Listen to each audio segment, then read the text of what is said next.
আপনি শহীদ জিয়াউর রহমানের পুরা জীবনী পড়ে দেখেন, সারা জীবন তিনি ভারত বিরোধী ছিলেন। ভারত তার ভয়ে কেঁপেছে, অথচ তাদের আদর্শ নিয়ে আজ যারা রাজনীতি করছে তাদের মুখে আলেমদের বিপক্ষে এই কথাগুলো এখন বের হচ্ছে। এই জন্য আমরা জানি এই কথাগুলো আসলে তাদের না, তারা উন্মাদ হয়ে গেছে, পাগল হয়ে গেছে। যারা যেভাবে কথা বলছেন এই কথাগুলো আপনাদের না, এই কথাগুলো আপনাদের বিভিন্ন প্রতিবেশীরা শিখিয়ে দিচ্ছে, এটা আমরা অলরেডি জানি। যারা এই কথা এই দেশে বলতে পারে, মুসলমানের 92% মুসলমানের দেশে, যে চরমপন্থা আর মৌলবাদ এই দেশে যেন অভয়ারণ্য তৈরি করতে না পারে, এ কথাটা জীবনেও তার না। এই কথাটা অবশ্যই দাদাদের শিখিয়ে দেওয়া কথা, কারণ আমরা তো তার বাবার জীবনী পড়েছি। তার বাবা সারা জীবন ছিল সাম্রাজ্যবাদী, এই ভারতের আগ্রাসন বিরোধী। এই পাগলামি বন্ধ করা দরকার, নয়তো পরিণতি শেষে দেখা যায় যে হাসিনার মতো হয়ে যাবে। আপনারা মাজলুম, আমরাও মাজলুম, আপনাদেরকে আমরা ভালোবাসি, সতর্ক করলাম, এরপরে আপনার মনে যা লাগে তাই করে। যারা বলে এক জিয়া লোকান্তরে লক্ষ জিয়া ঘরে ঘরে, এ কথাটা তাদের মুখে মানায় না। কারণ জিয়াউর রহমানের সারা জীবনী পড়েন, আমি নিজে পড়ে দেখেছি, কোনোদিন তিনি চাঁদাবাজি করেননি, পাথর দিয়ে মানুষ খুন করেননি। তাহলে আপনি করছেন, অবশ্যই আপনি জিয়ার রাজনীতি করেন না, অন্য কিছু আপনি ঢুকিয়েছেন। আরাফাতের ময়দানের পাশে মসজিদে নামিরা আছে। 16 সালে একবার দেখলাম ইমাম সাহেব খুতবা দিচ্ছে আরবিতে, আমাদের দেশের শহীদ রাষ্ট্রপতি জিয়াউর রহমানের নাম নিয়ে দোয়া করছিল। উনি ওখানে নিম গাছ লাগিয়েছে, যেটাকে এখন জিয়া গাছ বলা হয়। ওনার নামে প্রায় 1-1.5 মিনিট দোয়া করলো, শহীদ জিয়াউর রহমান এই নাম নিয়ে। কি গো, হঠাৎ আরবি বলতে বলতে বাংলা বলছে? বাংলা মানে এইটা, ওই আরবি নামটা, বাংলা নাম আরবির ভেতরে উনি চালিয়েছে। পরবর্তীতে দোয়া খেয়াল করে দেখি ওনার জন্য মাফ চায়, ওনার সম্মান বৃদ্ধি করার জন্য আল্লাহর কাছে বলছে আরাফাতের ময়দানে খুতবায়, হজের খুতবায়। কারণ কি, আরাফাতে লক্ষ লক্ষ মানুষের মাথার উপরে এই যে ছায়া দেওয়ার জন্যে বাংলাদেশ থেকে প্লেনে করে মাটি আর নিম গাছ নিয়ে লাগিয়েছে, এই জন্য জিয়া ট্রি বলা হয়। তারা মানুষের মাথার উপরে এই মরুভূমিতে যত রকমের উত্তাপ আছে, তাপ বন্ধ করার জন্য ছায়ার ব্যবস্থা করেছে, তাদের জন্য দোয়া হয়। আর আপনি তার নাম নিয়ে রাজনীতি করে, তার আদর্শের সৈনিক দাবি করে মানুষের মাথার ছায়া আরো কেড়ে নিচ্ছে। ভোলার একটা ঘটনা আজকে পড়ে আমি অলরেডি কেঁদে ফেলেছি। একজনের কাছে চাঁদা চেয়েছে, দিতে চাইনি, শেষে তাকে ধরে বেঁধে রেখে 8-9 জন মিলে তার স্ত্রীকে অলরেডি ধর্ষণ করেছে। একটা কথা হলো, এখন তো বিভিন্ন মানুষ যে ভ্যান আলা, আজকে রিক্সা, আমি সকালে একটা অনুষ্ঠানে ছিলাম, এক রিক্সা চালক বলছে যে আগেই ছাতা ভালো ছিলাম। আমার একটা গল্প মনে পড়ছে, কাফন চুরি করতো একটা লোক, কবরে মাটি দিলেই সকালবেলা আর কাফন পাওয়া যায় না, উলঙ্গ করে কাফন নিয়ে চলে আসে, বিক্রি করে দেয়। সারা এলাকায় এত বদনাম এই লোকটার জন্য নামই পড়ে গেছে কাফন চোর। চিন্তা করছে আমি মরে গেলে তো আমার যে গালি গালাজ দেবে, এটা তো বন্ধ করা দরকার। ওর ছেলেকে বলছে, দেখো আমি যখন মারা যাব আমার এই নামটা যেন অন্তত কেউ উল্টা পাল্টা না ডাকে, এমন কাজ করবা যেন আমার নাম অন্তত মানুষ ভালো বলে। চিন্তা করছে আমার বাবার নাম ভালো বলবে, বাবার মতো কাজ তো আমি করিনি। ওর বাবা তো কাফন চুরি করতো, লাশ ফেলে রাখতো, আর ও এখন শুধু কাফন চুরি করে না, কাফন চুরি করে আর লাশ গাছের সাথে টাঙিয়ে ভেতরে বাঁশ দেয়। এই দৃশ্য দেখে এলাকার মানুষ বলছে যে কি, এদের বাবাই ভালো ছিল, অন্তত বাবা শুধু কাফন চুরি করে নিয়ে আসতো, লাশ তো কবরে থাকতো। আর এ কি আরম্ভ করেছে, শুধু কাফন চুরি করে না, লাশ ঝুলিয়ে রাখে গাছের সাথে, আবার পেছনে বাঁশ দিয়ে রাখে। এর বাবাই ভালো ছিল।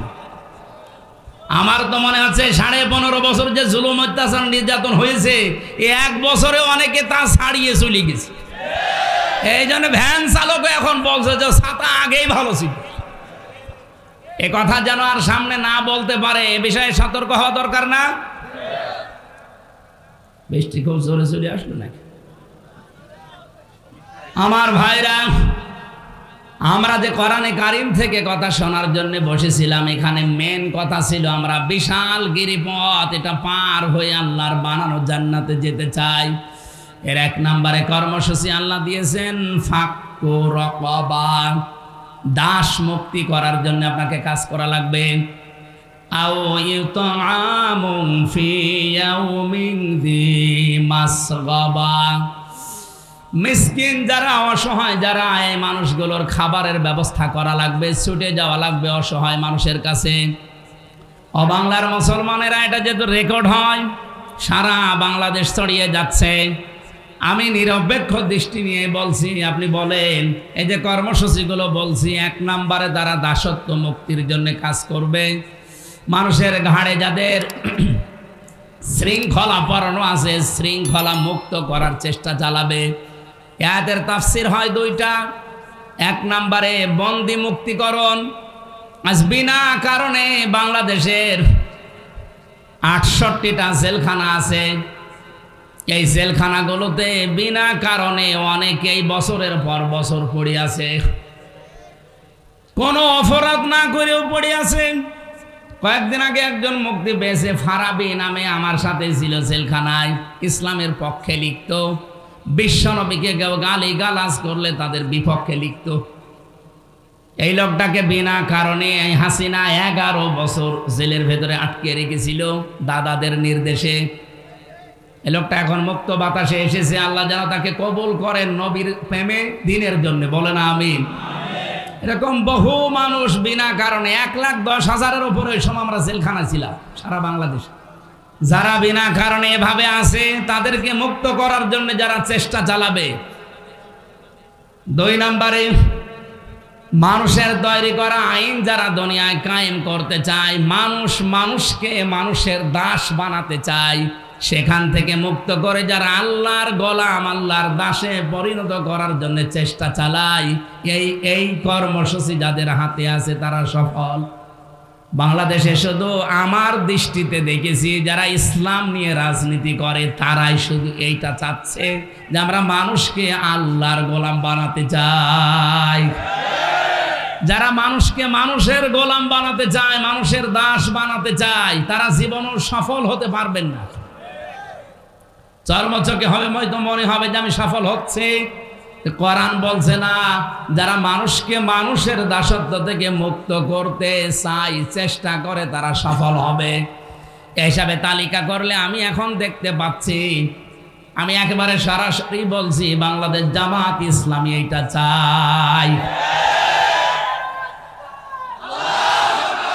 হাদিস পড়ছিলাম আজকে আসার সময়, হযরত ইবনে ওমর থেকে বর্ণিত, ফাত্তাবিউস সিয়াদাল আযম ইলা আখিরিল হাদিস, রাহু তিরমিজি।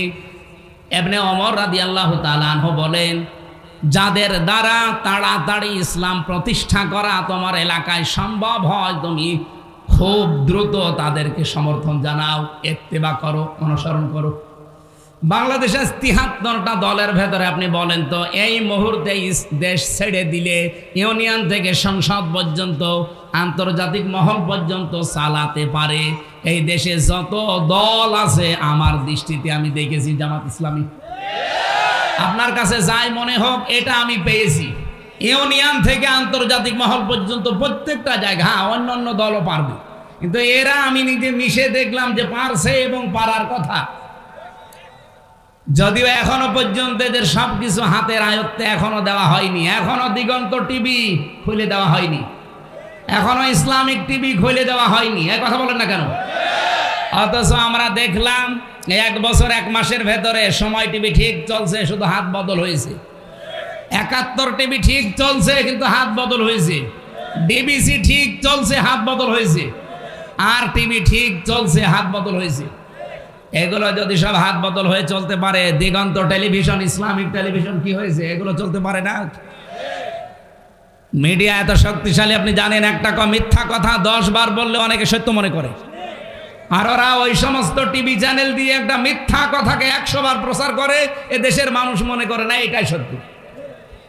আমরা জোর দাবি জানাচ্ছি যারা দায়িত্বে আছেন, আমরা দিগন্ত এবং ইসলামিক টিভি খুব তাড়াতাড়ি সম্প্রসারণ চাই। এটা চান না? ওয়া'ইদ্দু লাহুম মাসতাতা'তুম মিন কুওয়াতি ওয়া মির রিবাতিল খায়ল। হে নবী, এই পৃথিবীতে ইসলাম ধ্বংস করার জন্য ওরা যেটা কাজে লাগায় ওটা উল্টিয়ে ইসলামের পক্ষে কাজে লাগাবে। আজ পৃথিবীতে সবচাইতে বেশি ইসলামের বিপক্ষে কাজ করছে এই মিডিয়া। এই কথা বলেন না কেন? আপনি দেখছেন না, একটা মিথ্যা কথাকে 10 বার প্রচার করে, মানুষ মনে করে না এ সত্য হলেও হতে পারে। আমাকে 3 বছর আটকিয়ে রাখার পেছনে এই মিডিয়ার কারসাজি ছিল।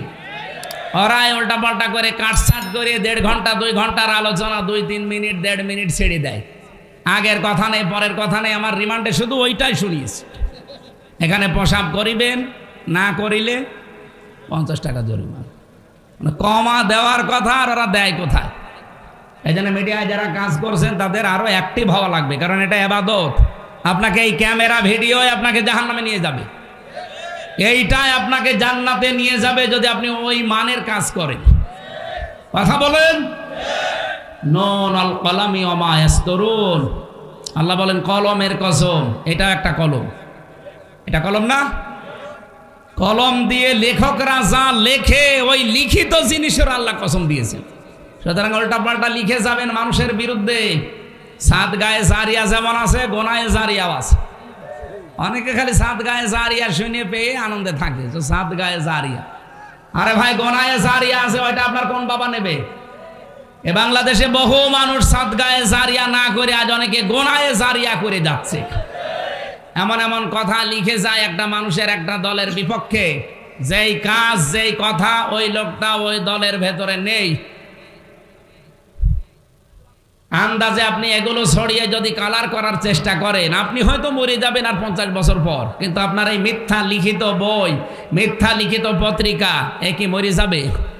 যতদিন থাকবে টিকে আপনার কবরে ফ্ল্যাক্সি লোড হয়ে এগুলো সব এই গোনাগুলো যেতে থাকবে।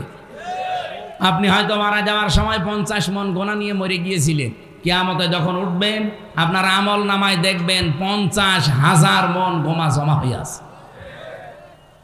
এরকম পাগল দেশে নেই?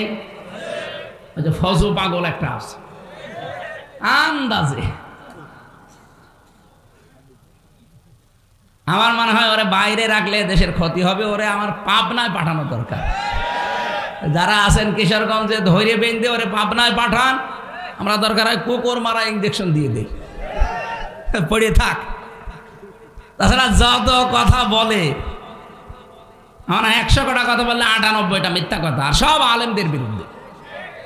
ওর কি জন্মই হয়েছে আলেমদের বিরোধিতা করার জন্য নাকি? যারা আমাদের উচিত মানুষকে, যারা মানুষের দাসত্ব থেকে মুক্ত করে আল্লাহর দাস বানাতে চায়, আপনি সেই দলে যোগ দেন যাদের দ্বারা তাড়াতাড়ি ইসলাম কায়েম করার সম্ভাবনা বেশি।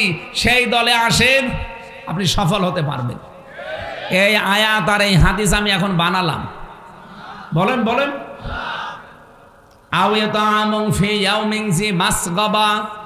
যারা এতিম মিসকিন অসহায়, যারা তাদের কাছে যারা এগিয়ে যায়, আজ 1 বছর 1 মাস এই দেশটা দ্বিতীয়বারের মতো আমরা যারা স্বাধীনতা বলছি, বলেন তো 1 বছর 1 মাসের ভেতরে সবচাইতে বেশি মানবতার কাছে এগিয়ে গেছে কোন দল? আপনি আন্দাজে না বলে নিরপেক্ষ দৃষ্টি দিয়ে বলেন। আমার কুষ্টিয়া জেলা দৌলতপুর থানায় ভাঙন আরম্ভ হয়েছে, বন্যা চলছে, কত দল তো কুষ্টিয়ায় আছে। শুধুমাত্র দেখলাম এই 3 দিনে বাংলাদেশ জামাত ইসলামী, যদিও তারা মুসলিম, যদিও তারা নিজেরাই অসহায়, 15-16 বছর তারা নিজেরাই অসহায়, এরপরও কয়েক ট্রাক মাল নিয়ে অলরেডি তারা বিতরণ করেছে। এলাকার মানুষ এখন খুশি। আমরা যদি ভালো কাজে এভাবে প্রতিযোগিতা করতে পারতাম, আরো যত দল কুষ্টিয়াতে আছে প্রত্যেকেই যদি এই ট্রাক মাল নিয়ে গিয়েছে, তো কুষ্টিয়ার মতো যত জেলায় বন্যা হচ্ছে সবগুলো উত্তরণ করা সম্ভব হতো। এই কাজে নেই। আমি জামাত ইসলামীতে এসেছি জেলখানা থেকে আসার পর। এর আগে আমি অ্যাক্টিভ ছিলাম না শিবিরে, জামাতে, কোনো দলে না। ওই যে অবিখা ওয়াজ করে খেতাম। এখানে আসার পরে আমি অ্যাক্টিভ ভাবে মিশে কাজ করে দেখতে পাচ্ছি জামাত কর্মী মানেই সমাজকর্মী। এদের আসল কাজ এইটা, যে সমাজে উন্নয়নমূলক কাজে আপনি আগে অংশগ্রহণ করেন। এই জন্য আহ্বান জানাচ্ছি, এদের চরিত্রটা আপনিও নেন, আপনাকেও মানুষ ভালোবাসবে। মানুষকে জোর করে কিছু হয় না, তার প্রমাণ হাসিনা। এত জোর করেছিল, 3টা বছর আমার যোগাযোগ বিচ্ছিন্ন রেখে, শুধু বউ থেকে, ছেলে মেয়ে থেকে না, মা বাপ থেকে না, দুনিয়া থেকে বিচ্ছিন্ন করে রেখেছিল মাটির নিচে। কি করতে পেরেছে? গাজীপুরে ছিলাম প্রায় 3 বছর। কি করতে পেরেছে? শেষ পর্যন্ত যেটাকে ওরা বেশি ঘৃণা করে সেই দলে এখন আমি আরো অ্যাক্টিভ হয়ে গেছি। আমার জামাত ইসলামে অ্যাক্টিভ হওয়ার জন্য হাসিনা দায়ী। ও যদি জেলে এইভাবে কষ্ট না দিত, আমার মনে হয় আমি এভাবে আসতাম না। আগে যে ছিলাম অবিখা করে খেতাম। তা আমার এখানে অ্যাক্টিভ করার জন্য আপনি দায়ী। আপনি দিল্লি বসে বসে এখন সুবহানাল্লাহ পড়েন। ভালো, আপনার জন্য যে অন্তত আমি অ্যাক্টিভভাবে একামতে দিনের দায়িত্ব পালন করার জন্য একজন হতে পেরেছি, আপনাকে এই জন্য ধন্যবাদ। আপনার কারণে বহু মানুষ এরকম অ্যাক্টিভভাবে এসেছে। আমরা 76 জন আলেম এক জায়গায় ছিলাম, মাওলানা মামুনুল হক ভাইসহ। আমি তার নামটা আসলেই দোয়া করি নেই, কারণ এই 3 বছরে অনেক অবদান তার আমার উপরে আছে। জেলখানায় খাবার খাওয়া যায় না। এই যে গাজীপুর জেলা কি গরিব? কাশিমপুরে, গাজীপুরের ভেতরে না, কি খাবার দেন আপনারা? মাওলানা মামুনুল হক হাফিজাহুল্লাহ, আল্লাহরে বান্দা, 3 বছর আমার সাথে এক ঘরে ছিল, পাশাপাশি রুমে। আমরা মানে প্রতিদিন সকালে আর দুপুরের খাবার আমরা একসাথে খেতাম। খাবারটা গরম করতে পারতেন ওনার কাছে। এটা যদি না থাকতো আমার শরীর যা আছে, আমার মনে হয় আমি আরো দুর্বল হয়ে যেতাম। ওনার কাছে আমি এই জন্য ঋণী। আল্লাহ যেন তার সর্বোচ্চ মাকাম দুনিয়া আখিরাতে দান করেন, আমিন। সম্মানিত ভাইরা, আমি যেটা বোঝাতে চাচ্ছিলাম, জামাত কর্মী যারা আছে তারা যেমন সমাজকর্মী, তারা চাঁদাবাজি করে না, তারা লুণ্ঠন করে না, তারা মানুষের মাথায় লাঠি দেয় না। একটাই কারণে, আমি যতটুকু দেখলাম এই 1 বছর 1 মাসে জামাতে যত মানুষ আছে কেউ বসে খায় না, প্রত্যেকটি মানুষ কাজ করে খায়। সে যদি ভ্যান চালকও হয়, কেউ বসে খায় না। আপনি দেখেন প্রত্যেকের কোনো না কোনো কাজ আছে। আর ওই কাজ থেকে 1 মাসে যদি 5,000 টাকা উপায় হয়, সেখান থেকে অন্তত 5% হলে যেই কয় টাকা হয় সেই কয় টাকা নিয়েই ইচ্ছায় সে জমা দেয়। এই জন্য এই দলটা চালাতে কোনো বেগ পেতে হয় না। আর অন্যান্য দলের দ্বারা এইভাবে দেওয়ার কোনো নিয়ম নেই। যদি 5,000 পায়, আরো 10,000 বাম হাতের ইনকাম করে। এই জন্য আহ্বান জানাচ্ছি, আমি নিজে বুঝেছি। এদেরকে দেখলাম এরা ফাক্কু রকাবা করতে চায়, এরা দাসত্ব মুক্ত করতে চায় মানুষকে, মানুষের দাস থেকে আল্লাহর দাস বানাতে চায়। এরা মানুষের দুয়ারে দুয়ারে খাবার পৌঁছিয়ে দিচ্ছে। আমিরে জামাত সুস্থ ছিল যখন, দেখেননি এত পর্যন্ত পানির ভেতরে নেমে মাথায় ঝুড়ি নিয়ে ফেনীতে, রংপুরে, সেই সুনামগঞ্জে উনি এগিয়ে চলে যাচ্ছে। 64 বছরের একজন বৃদ্ধ যুবক। কোন দলের মানুষকে তো আমি এভাবে অ্যাক্টিভ হতে দেখলাম না, কারণ তারা এই আয়াত পড়েছে, আয়াতের শিক্ষা নেয়নি। 3 নম্বরে আপনাদের গুণাগুণ অর্জন করা লাগবে। ইয়াতীমান যা মাকরাবা, এখানে শব্দের দিকে খেয়াল করেছেন। ইয়াতীমান যা মাকরাবা, নিকট আত্মীয়র ভেতরে যারা ইয়েতিম, অসহায়, এই মানুষগুলোর দায়িত্ব নেওয়া লাগবে, খোঁজ খবর নেওয়া লাগবে। আমরা অনেকেই চাই মন থেকে, এটা বললে যদিও মা বোনেরা আমাকে খারাপ বলে, আমি তাও বলছি, অধিকাংশ পরিবারে আজ আমরা আমাদের নিজের নিকট আত্মীয় যারা যারা একটু দুর্বল, অসহায়, তাদের হকগুলো আদায় করতে পারি না, শুধু আমার বউর কারণে। আমার বউ না, অন্যের বউ। আমারটা বললে আমি মায়ের খাবো, এটা রেকর্ড হচ্ছে। সম্মানিত মা বোনেরা, আপনারা যেখানে যেখানে বসে আছেন, রেকর্ড শুনতেছেন, কি করবেন আপনি? নাই 200 বছর হায়াত পেলেন, আপনার স্বামীর যে সম্পদ হচ্ছে আরো 10 গুণ বৃদ্ধি হল। আপনি আরামে খেলেন, সন্তান জন্ম দিলেন, পেশাব পায়খানা করে শেষ করে কবরে চলে গেলেন, কি হবে বলেন? খাদিজাতুল কুবরা রাদিয়াল্লাহু তাআলা আনহা, উনি নবীজি নবুয়ত পেয়ে যখন আসলেন, যে 5টা সার্টিফিকেট দিয়েছিলেন, আপনি দিতে পারেন না। আপনি দিতে পারেন না কারণ আপনার কারণেই যে স্বামীগুলো আমরা আছি এই কাজগুলো করতে পারি না। খাদিজাতুল কুবরা ওই সময় বলেছিলেন, আবুল কাসেম, কাল্লা ওয়াল্লাহি লা ইয়াখজিকাল্লাহু আবাদান ইন্নাকা লা তাসিলুর রাহিমা। হে আবুল কাসেম, কখনোই কোনো জিন ভূত পরি আপনাকে ভয় দেখাতে পারে না, কারণ আপনি নিকট আত্মীয় যারা, রক্তের সম্পর্ক যারা, তাদের সাথে সম্পর্ক ঠিক রাখেন। তাহলে মানুষের ভেতরে ভয় দূর করার জন্য, আজ অনেকে জিনের ভয়, ভূতের ভয় পায়, এ ভয় দূর করার জন্য মাস্ট বি নিকট আত্মীয় স্বজনের খোঁজ খবর রাখা লাগবে। হাদিস হচ্ছে, নবীজি বলেন, কোন স্ত্রী যদি চায় যে আমার স্বামী আরো বেশি দিন বেঁচে থাক, আমার স্বামীর হায়াত, সম্পদ, ইজ্জত, দুনিয়ার মর্যাদা আরো বেড়ে যাক, ওই স্ত্রীর উচিত তার স্বামীকে যেন মাঝে মাঝেই বলে, স্বামী যা করো অন্তত নিকট আত্মীয় স্বজন, রক্তের সম্পর্ক সাথে সাথে সাথে আছে, এগুলো আরো দৃঢ় করো। আপনি নিজের মন থেকে বলেন তো, এরকম স্ত্রী এখন কম না বেশি? কম। অধিকাংশ স্ত্রী চাই না আমি আমার ভাইয়ের হকগুলো আদায় করি, আমার বোনের হকগুলো আদায় করি, আমার ফুফু, আমার চাচা, এগুলোর হক আমি আদায় করি, পুঙ্খানুপুঙ্খানু ওরা চাই না। আপনার সাহায্য না পেলে এগুলো আমি 100 ভাগ পারবো না। শেষে দেখা যাচ্ছে আস্তে আস্তে আমি মানসিক রোগী হয়ে যাব। আজ বহু মানুষকে দেখি তার স্ত্রীকে বাদ দিয়ে দেয় শুধু এই একটা মাত্র কারণে। স্ত্রী নিজের দিকে খুব ভালো টানে, নিজের মা বাবা, নিজের ভাই, নিজের বোন, ওইগুলো আসলে স্বামীকে দিয়ে পাগল হয়ে যায়। আর স্বামীর পক্ষ থেকে কেউ আসলে ওর মনই পাওয়া যায় না। এরকম বউ আছে? কার হাত তোলেন তো, বলেন। যাদের এরকম আছে তারা সাবধান। সম্মানিতা মা বোনেরা, নামাজ পড়ে রোজা রেখে আর কালো বোরকা পরে আপনি কি করবেন? আপনি তো রক্তের সম্পর্কগুলো আরো দৃঢ় করার জন্য ছাড় দিয়ে হলেও চেষ্টা করবেন।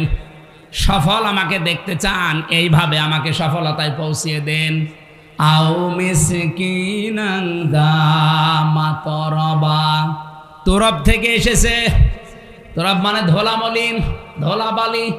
যারা ধোলা মলিন পথে ঘাটে, স্টেশনে, বাস স্ট্যান্ডে, রাস্তাঘাটে যারা ধোলা মলিন অবস্থায় থাকে, এই মানুষগুলোর যারা ছিন্ন বিচ্ছিন্ন, যারা ছিন্নমূল বলা হয়, এদের কাছে যারা এগিয়ে যায়, এদের মাথায় অন্তত একটু হাত বুলিয়ে দেয়, শান্তির পরশ পেয়ে এই মানুষগুলো একটা তৃপ্তির হাসি দেয়। নবীজি জানিয়েছেন, একটা এতিমের মুখের এই তৃপ্তির হাসি আল্লাহর আরশ পর্যন্ত তোমার উপরে খুশি হয়ে যায়। আপনি 20 তলা বিল্ডিং বানিয়েছেন, বিউটিফাই করে, জাঁকজমকপূর্ণ, একেবারে একত পাথর দিয়ে, বিভিন্ন মার্বেল পাথর নিয়ে এসে কাবায় যে পাথর সাজানো আছে ওই পাথর দিয়ে আপনি বানিয়েছেন। এই 20 তলা বিল্ডিং এর মূল্য আল্লাহর কাছে যত না বেশি, একটা ছিন্নমূল, ধলাবালি, মলিন অবস্থায় যারা বিভিন্ন জায়গায় আছে, এরকম অসহায় মানুষের পাশে যদি কেউ ছুটে যায় আর তাকে যদি হাসি দেখতে পাওয়ার জন্য চেষ্টা চালায়, ওই লোকটার প্রতি আল্লাহর আরশ পর্যন্ত খুশি হয়ে যায়। বলেন তো, এই কর্মসূচিটা বাংলাদেশে 73টা দল আজ কাজ করছে। আমি তো নিজে দেখতে পাচ্ছি কারা নিয়েছে। যারা নিয়েছে কান খাড়া করে শোনেন, কোরআন হাতে নিয়ে বলছি, আপনারা সফল হবেন। আল্লাহর কসম, আপনারা সফল হবেন যারা মানুষকে ধোলা মলিন এই অসহায় ছিন্নমূল মানুষের কাছে আজ এগিয়ে যাচ্ছেন। কমিশন বানাতে দিয়েছিল সরকার নারীদেরকে। আমার তো চেহারা দেখে মনে হচ্ছিল না যে এরা নারী। নারী কমিশনে যেই কয়েকজন ছিল আপনি তাকিয়ে দেখেছে নাকি মহিলা না পুরুষ বোঝা যায়। কোরআনের 13টা আয়াত ভুল ধরিস, 26টা হাদিস তারা ভুল ধরিস। আমার ভাইরা, আমি যে কথা এখান থেকে নিয়ে আসতে চাই, আপনি নারী কমিশনে বসে এই জায়গায় যদি কোরআনে কারিমের এই নির্দেশগুলো নিজে পালন করে 92% মুসলমানের দেশে বাস্তবায়নের জন্য ডক্টর মোহাম্মদ ইউনূসকে আপনারা চেষ্টা চালাতেন, আজ যে কথাগুলো উঠতেছে আলেমদের পক্ষ থেকে, একটা কথাও আলেমরা এদেশে বলতো না, মুসলমানেরা বলতো না, আর আপনাদের পক্ষে থাকতো। আপনি কি করলেন? বলে যৌনকর্মী যারা আছে তাদেরকেও নাকি শ্রমিকের মর্যাদা দেওয়া লাগবে। একটা কথা হলো, তারা সারাটা জীবন নির্যাতিত, যৌনকর্মী যারা আছে, আমি একটা সাক্ষাৎকার পেয়েছিলাম এই গোয়ালন্দ ঘাটের। এই মেয়েটা দুর্ভাগ্যের কারণে সেখানে যে পড়েছে, কি নির্যাতন তার উপরে 8 বছর চলছে। এক দিন 8, 10, 15, 20 জন করে তার ইউজ করে, ব্যবহার করে, কিন্তু কাঙ্ক্ষিত মানের টাকা পয়সা তার দেয় না। তার তো এমনিতেই কষ্ট, আরো বিভিন্ন মেডিকেলের যে সমস্ত বিষয়গুলো আছে ওগুলো নিচে নামলাম না, সবগুলো থেকে তারা আপনি কষ্ট দিচ্ছেন, বঞ্চিত করছেন। তার একটা পেশা হলো, আর আপনি তাকে শ্রমের মর্যাদা দেওয়ার জন্য উঠে পড়ে লেগেছেন। আমার মনে হয় তাদেরকে শ্রমের মর্যাদা না দিয়ে আপনি নিজে ওই শ্রমের মর্যাদা নেন।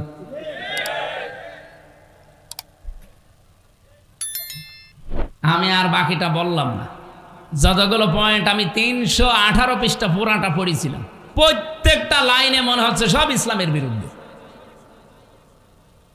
এখানে ধোলা মলিন যারা, যে সমস্ত অসহায় ছিন্নমূল মানুষ, আমাদের কাজ হবে এখন থেকে যে যে জায়গায় আছি এখান থেকে এদের কাছে এগিয়ে যাওয়া।